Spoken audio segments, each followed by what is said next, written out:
बाहर आसमान काले बादलों से घिरा था और मूसलाधार बारिश खिड़कियों के कांच से टकरा रही थी। आर्यन अपने अंधेरे कमरे में अकेला खड़ा था, हाथ में कॉफी का कप और आंखों में एक पुराना अनसुलझा इंतजार। तभी अचानक दरवाजे की घंटी बजी। रात के इस पहर में कोई उम्मीद नहीं थी। जैसे ही आर्यन ने दरवाज़ा खोला, उसकी सांसें थम गईं। सामने समीरा खड़ी थी। वह पूरी तरह भीगी हुई थी, उसके बाल चेहरों पर चिपके थे और उसकी आंखें लाल थीं, शायद बारिश की वजह से या शायद उन आंसुओं की वजह से जो वह बरसों से छुपाती आ रही थी। तुम यहाँ? इस वक्त आर्यन की आवाज़ में हैरानी और सालों का जमा हुआ दर्द एक साथ छलक पड़ा। समीरा ने कुछ नहीं कहा, बस एक कदम आगे बढ़ाया और आर्यन को कसकर गले लगा लिया। उसकी ठंडी भीगी हुई देह जब आर्यन की गर्म शर्ट से टकराई तो जैसे सन्नाटे में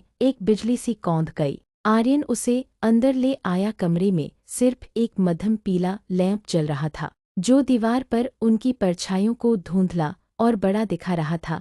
समीरा के कपड़ों से पानी की बूंदें फर्श पर टपक रही थीं, जो शांत कमरे में एक अजीब सी लय पैदा कर रही थीं। आर्यन ने बिना कुछ कहे एक तौलिया उठाया और उसके गीले बालों को सुखाने लगा। जैसे ही आर्यन की उंगलियां समीरा के गालों से गुजरी, समीरा ने उसका हाथ थाम लिया। उसकी पकड़ में एक बेबसी थी। आर्यन, क्या तुम आज भी मुझसे उतनी ही नफरत करते हो? उसने फुसफुसाते हुए पूछा। आर्यन ने उसकी आंखों में झांका, जहां बेपनाह मोहब्बत और पछतावा एक साथ तैर रहे थे। उसने धीरे से कहा, नफरत करने के लिए भी मोहब्बत का जिंदा होना जरूरी है। समीरा और मेरी मोहब्बत तो कभी मरी ही नहीं। दोनों के बीच का तनाव अब एक धमाके की तरह फूटने को तैयार था। आर्यन का हाथ समीरा की गर्दन के पीछे सरका और उसने उसे अपनी ओर खींचा। उनकी सांसें एक दूसरे के चेहरों पर टकरा रही थीं। समीरा की तेज होती धड़कनें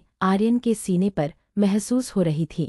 अगर मैं आज खुद को न रोकूं तो? आर्यन की आवाज़ भारी और दीवानगी से भरी थी। समीरा ने जवाब देने के बजाय अपनी आंखें मूंद ली और आर्यन के कुर्ते को मजबूती से जकड़ लिया। जब उनके होंठ मिले तो बरसों की प्यास और तड़प एक झटके में बह निकली। वह चुंबन कोमल नहीं था, उसमें एक अधिकार था, एक जुनून था, जैसे वे एक दूसरे के वजूद को खुद में सोख लेना चाहते हों। आर्यन के होंठ अब समीरा की गर्दन और कंधों की ओर बढ़े। हर स्पर्श के साथ समीरा के मुंह से दबी हुई आहें निकल रही थीं, जो बाहर होती बारिश के शोर में कहीं गुम हो रही थीं। आर्यन ने उसे धीरे से उठाया और कमरे के उस कोने में ले गया जहां चांदनी की एक पतली लकीर फर्श पर गिर रही थी। वहां सिर्फ वे दोनों थे और उनके बीच की वह बेकाबू आग, जिसने दुनिया के हर कायदे को जलाकर राख कर दिया था, गहराती गई और बारिश की आवाज़ अब एक मखमली संगीत की तरह लग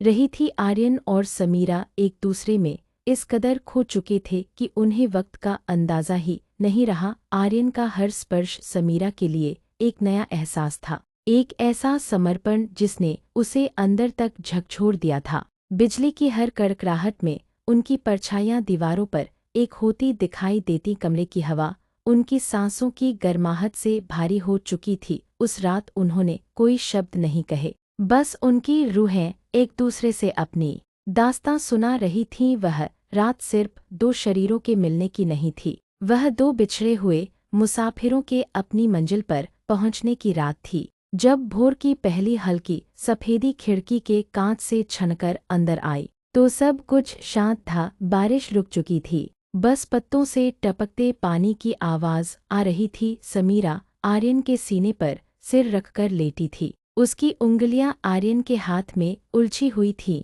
अब क्या होगा? समीरा ने बहुत धीरे से पूछा। आर्यन ने उसके माथे को चूमा और खिड़की के बाहर उगते हुए सूरज की ओर देखते हुए कहा, अब जो भी होगा हम साथ होंगे। कल जो दूरियां थी वो इस रात की आग में जल चुकी हैं। अब सिर्फ तुम हो और मैं हूँ। सूरज की पहली किरण ने कमरे के फर्श पर पड़े उस भीगे तौलिए और बिखरे हुए दुपट्टे को छुआ, जो उस तूफानी और जादुई रात की मूक गवाही दे रहे थे। मोहब्बत किसी जगह की मोहताज नहीं होती, यह तो बस दो दिलों का मेल है।